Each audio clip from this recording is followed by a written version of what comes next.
I mean, I would like to say number two after the Duke game, even though I didn't play. I mean, winning in a place like the Ding Dome, especially me being from North Carolina, is a great accomplishment.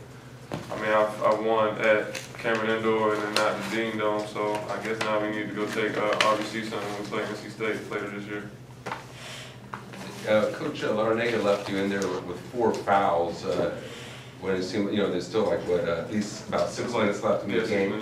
Did you think you were going to come out? Were you surprised to go back in, and how did you play that whole situation? At the time, I knew it was a crucial part of the game, so I didn't really think he was going to take me out. I mean, Coach Ed always tells me that I'm one of the smartest guys on the team, so just to play smart and you know that we need you, so go out there and just do what you do within the limits of the game. And the refs were really letting us play last night and kind of letting us know when you're on the verge of getting a foul or not, so they were very helpful in that regard. How much of a statement was it to the rest of the ACC? Did you guys do that? I mean, that we're for real, that we're here. I mean, we're not just a team that's just going on the road to show up and play a game. We're a team that's going to come into your building and try to get a win, as well as try to protect home court to the best of our ability.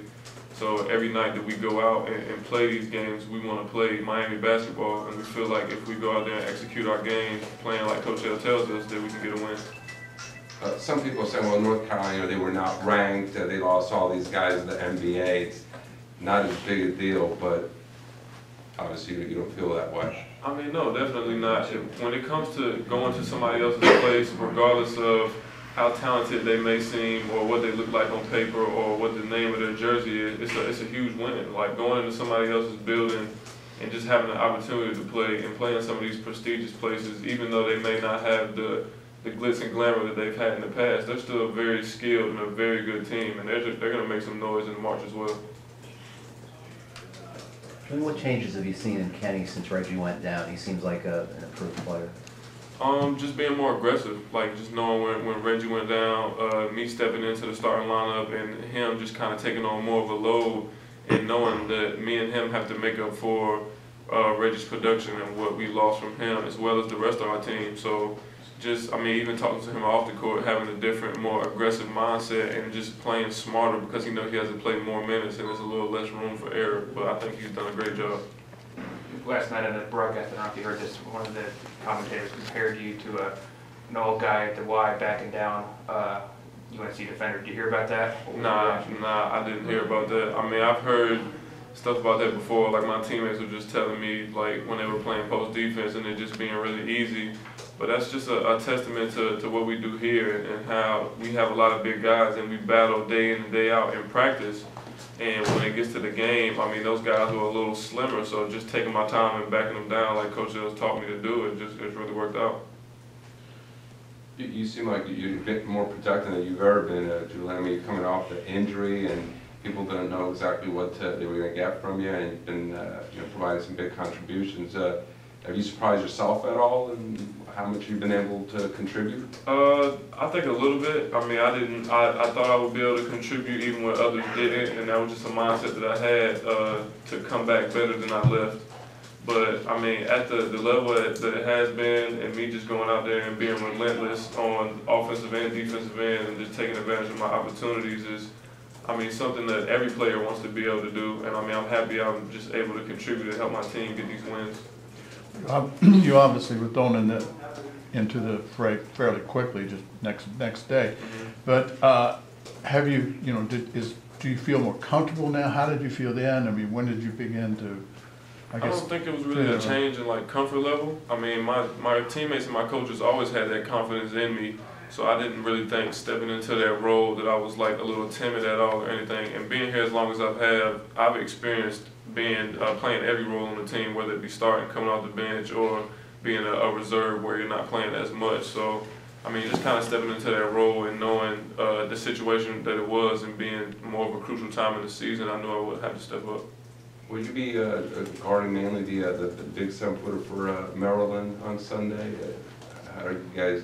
We haven't even talked matchups yet. I mean, we literally just got back, so we'll lift weights and then we'll have our film session and we'll talk strategy for this next game. But I mean, I'm sure I'll have some time on him as well as the other big guys as well. Yeah, I've seen he's a major NBA do you get a little kick out of playing guys like that? Or? Not necessarily. I mean, night in and night out in the ACC, you're going to play against somebody that's going to end up in the NBA. So, I mean, you don't kind of look at it as, oh, he's a big name guy, I got to play that much better against him to increase my stock. I mean, it's for the team. So we just want to go out there and play team ball and try to get a win as a team.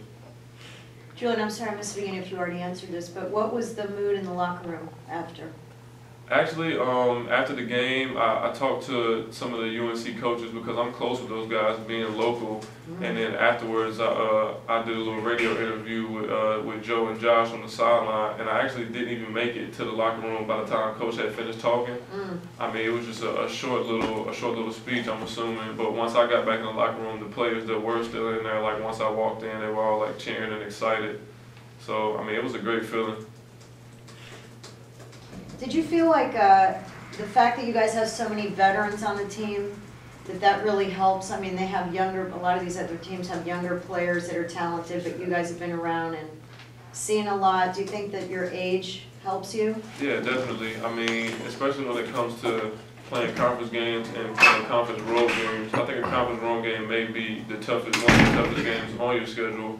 And going into a place like the Dean Dome would intimidate a lot of younger teams. But we've been here, we've been doing it for a while, and it's not really something that would intimidate us going in. We just know that if we execute what we had to do, that we'll have an opportunity to get a win. The team has surged in the second half in a lot of games this season. What do you think are some of the reasons behind that? Just staying persistent. I mean, making adjustments from halftime. Coach L's really done a great job when it comes to that, and just being overall in better shape, like just being stronger and working with our strength coach, Jim Crumpos. He's really gotten us to a point where we kind of feel invincible in that regard, and being able to really play 40 minutes and play as hard as we can and not really get tired. Can you talk about Kenny, the game that he had last night from your vantage point? Watching Kenny play last night was incredible. I mean, he was all over the place on offense and defense, on the rebounding, and especially down the stretch. He had those 2 crucial blocks on that one play. And he just came up huge for us. I mean, he's really been playing well since Reggie went down, and knowing that he had to step up, and he's done that and even surpassed maybe some people's expectations when it comes to that. But I mean, I know, knowing him, that he's not satisfied with what he's done so far, and he'll continue to do better. Thanks, Jules. Thanks a lot. Thanks. Thanks, guys.